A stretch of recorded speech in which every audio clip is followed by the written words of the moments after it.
Uno puede pensar que el desafío de escribir en Córdoba es algo sencillo, no solo para escribir, sino luego para publicarlo. No es así. Por eso hoy vamos a tener la visita de Beatriz Greenberg, que acaba de publicar otro de sus libros llamado Tierra Adentro. Por eso les propongo ver el tráiler que se utiliza ahora también para difundir lo que son los libros. Lo vemos brevemente y comenzamos la charla con Beatriz.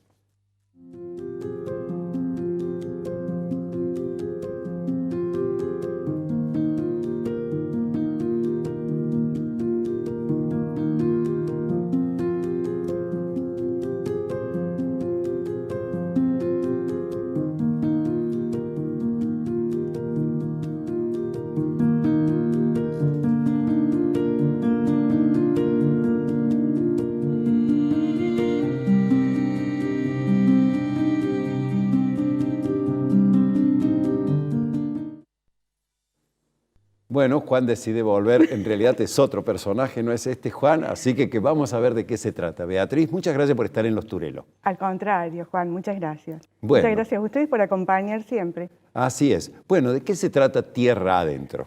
En realidad, Tierra Adentro es una historia. Juan vuelve después de 25 años a la Argentina y a vender la antigua finca familiar en Tras la Sierra. Ajá.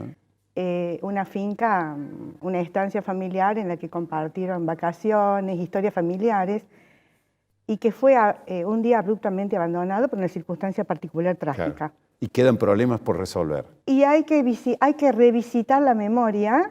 Revisitar la memoria en esa antigua casa. ¿Y es bueno revisitar la memoria? Sí, porque el pasado no nos determina. Ajá. Entonces se puede, a partir de revisar la memoria, volver a construir, porque bueno, siempre hay, es importante no quedarse en la oscuridad, siempre buscar un destello, ¿no? Algo inspirador, una palabra. Y perdóname, Beatriz, ¿cómo se te surgió esta? Esta historia surgió en Cabana. Cabana. No, cuando yo era muy chica. En realidad Tierra Adentro la tenía desde toda mi vida, desde muy chiquita. Y yo ¿Es casi una experiencia personal? De alguna manera, cuando uno escribe, siempre hay algo de uno autobiográfico en lo que uno escribe. Sí. Es inevitable esto. Tierra Adentro, de alguna manera, también es un homenaje a mi Córdoba querida. Ajá. Un homenaje a sus sierras, a sus montañas, a sus ríos, a la naturaleza.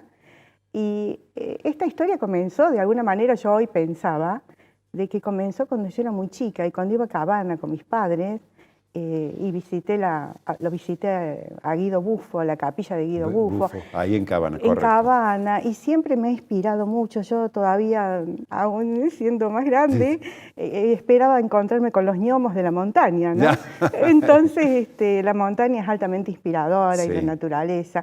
Y bueno, Villa Las Rosas es un lugar que a mí me convoca. Sí, hay muchos lugares en la sierra. Bueno, hemos tenido grandes escritores que justamente han elegido la sierra como residencia y lugar de inspiración. Y mucha gente que ha venido a la capital, ¿no? Sí. Sobre todo antes de la pandemia y durante la pandemia. Cuando uno crea un personaje de ficción, ¿tiene algunos elementos de los personajes que habitualmente trata o es absolutamente distinto?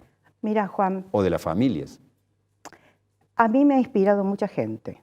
Yo siento que me he sentido inspirada en muchos personajes que he conocido a lo largo de mi vida. Es más, me he dado cuenta estos últimos días que uno de los personajes, Angelita, es uno de los personajes que yo conocí en Cabana y era la dueña de la Hostería Bonelli, que, correcto, la una andaluza Cabana, que se ponía los donde trajes. Estaba la parada de ómnibus. Claro, se ponía los trajes con lunares y bailaba con las puntillas y era el moño en la cabeza, la flor en la cabeza. Bueno, la traje a Angelita. Y también me inspiré en momentos oscuros de mi vida, que no escribía, después del fallecimiento de Tito. Tito ha sido su esposo. Sí, mi esposo. Después de 50 años de matrimonio, bueno, él falleció de COVID. Y durante... En la pandemia. En la pandemia. Durante mucho tiempo estuve muy bloqueada en la oscuridad. Me sentía en la oscuridad pero yo también pensaba, hay que tener ganas de salir de ese lugar, ¿no? Porque también estar en la oscuridad es como una situación como cómoda quedarse, ¿no? Y hay que intentar salir de la oscuridad, siempre buscar un resplandor, un rayo de luz y tener el deseo de salir. Qué mensaje. Tener el deseo de salir. Porque no es solo el mensaje de la escritora, sino de muchas personas que sufren o pérdidas o grandes frustraciones. También, como decís vos, caen en esa oscuridad. En la vulnerabilidad. En la vulnerabilidad. También está la fuerza. Ajá. Para salir. Uno puede estar muy quebrado. Yo aprendí a usar la palabra y. Puedo estar triste y alegre. Puedo estar con una sensación de mucho dolor y sentirme bendecida por la vida que tengo. Pude haber tenido muchos momentos de querer estar sola y a la vez querer salir y encontrarme con gente querida. Claro. Bueno, con respecto a los personajes, me he sentido en esos momentos en que yo no escribía, ojalá pudiera algún día encontrarme con este autor, Federico Falco, y decirle cómo me inspiró su libro Los Llanos. Los Llanos, correcto. Sí, porque transcurre también, es una historia también intimista, es una historia corta de alguna manera, no por eso menos profunda, y a mí me inspiró, me ayudó. Entonces por eso digo, es importante la inspiración. Y también otra cosa, en los momentos más oscuros, yo fui a aprender flamenco. ¿Flamenco? Sí. Y fue muy... Hubiera pensado que hubieras ido a aprender tango. Y fue en oportunidad, me estaban haciendo una entrevista en la radio, y en el intervalo de la entrevista pusieron una canción, El toro enamorado de la luna. Y yo dije, ay, Dios mío, ¿qué hago con esto que me está pasando adentro? Cuando terminó, busqué por internet dónde estudiar flamenco. Y ahí la conocí a Bocha. Bochita fue una compañera mía de flamenco. Tenía 89 años cuando yo la conocí. Y, por supuesto, no seguía las indicaciones de la profesora. La profesora indicaba, ella seguía, pero el otro no importa. Para mí fue importante encontrarme con ella.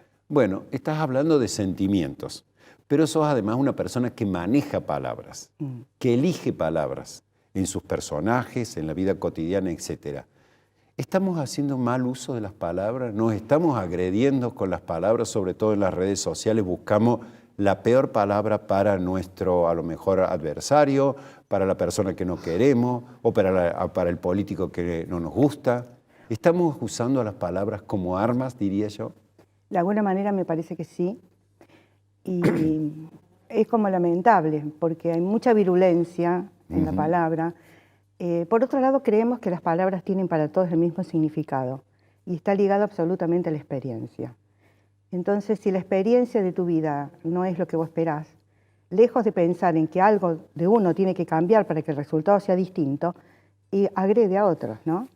Entonces, las palabras, por más que en el proceso de comunicación ocupan un porcentaje mínimo, porque lo demás es el cómo decís lo que decís. Cómo decís lo que decís. Pero el cómo decís lo que decís está como aislado en este momento, en que no se puede mirar uno a los ojos y donde la comunicación interpersonal casi no existe. Claro, sí, sí. Entonces estamos cada vez más conectados y menos comunicados. Claro, yo te lo digo porque este nuevo templo, hoy los partidos de fútbol son la nueva religión que tenemos en el mundo, digamos, divididos en distintas religiones, distintos bandos, y los jugadores se agreden con la palabra, lo estamos viendo últimamente en los distintos partidos del Mundial de Fútbol, de clubes, y bueno, simplemente una palabra desata un escándalo en un partido.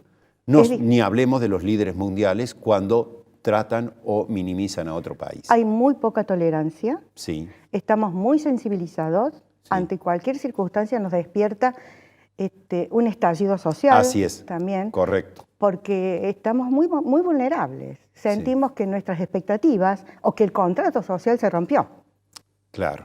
Entonces ese fenómeno de culturalización y de educación que limita las fronteras del comportamiento, cuando se desborda y sale la violencia. Y cuando no es conducida la violencia y es masificada, bueno, los resultados los vemos. Claro. Bueno, hablando de quien usa palabras a veces agraviantes, es nuestro presidente, Javier Milei, que en su forma de relacionarse con las otras personas usa... ¿Vos crees que hay a nivel de la presidencia, digamos, no diría menosprecio, pero sí dejar sin hacer lo que tiene que ver con la cultura del libro, del teatro, del cine, etc. De la ciencia. De la ciencia también, correcto. De la ciencia. La verdad que la figura del presidente es una figura, de alguna manera, que un pater no, bueno, pero nos representa, representa al país. Y a mí me duele que este eslogan que tiene la libertad y lo que sigue, sí, no se contradice con esta falta de libertad en la expresión artística, cultural, científica, tecnológica. Ajá. Porque, bueno, realmente puede haber algunos índices, yo no manejo la economía, puede haber algunos índices favorables a la economía, pero un país es un proceso social. Entonces hay que atender otras aristas, otros pliegues de la comunicación humana, hay que entender al otro, hay que empatizar. Los discursos que son hirientes genera dolor en la gente. Genera dolor, así Genera es. dolor. Y no hay nada peor para la gente que le roben los sueños. Entonces uno puede ser muy pobre, puede sentirse muy empobrecido, pero lo peor que le puede pasar al albañil, al trabajador, al médico, al maestro, es que le roben la posibilidad de soñar. Entonces hay que atender esto, porque la construcción social se hace con respeto, con cultura, con educación, con economía y con respeto. Bueno, en realidad te felicito por el uso de las palabras, porque escribir un libro es saber usar las palabras para contar historias, ficciones, etcétera, pero también por la profundidad que tenés para analizar nuestro tiempo. Así que muy bien dicho. Para cerrar, ¿es difícil escribir en Córdoba y publicar en Córdoba? En esta oportunidad, no, yo tuve suerte, Juan, porque los primeros libros fueron publicados con El Emporio, creyeron en mí y tuve muy buena experiencia. Y en esta oportunidad, en mi reconstrucción y cambio, yo necesitaba cambiar y tengo muy buena experiencia con Recovecos, que es mi nueva editorial, y que trabajamos codo a codo con Carlos Ferreira para, bueno, sacar este libro, que ya tiene su derrotero literario. Tiene su derrotero y, por supuesto, un jalón más en tu vida. Como digo, una maestra de las palabras, pero también muy profunda en los pensamientos que la Argentina necesita. Felicitaciones y que sigas trabajando. Gracias.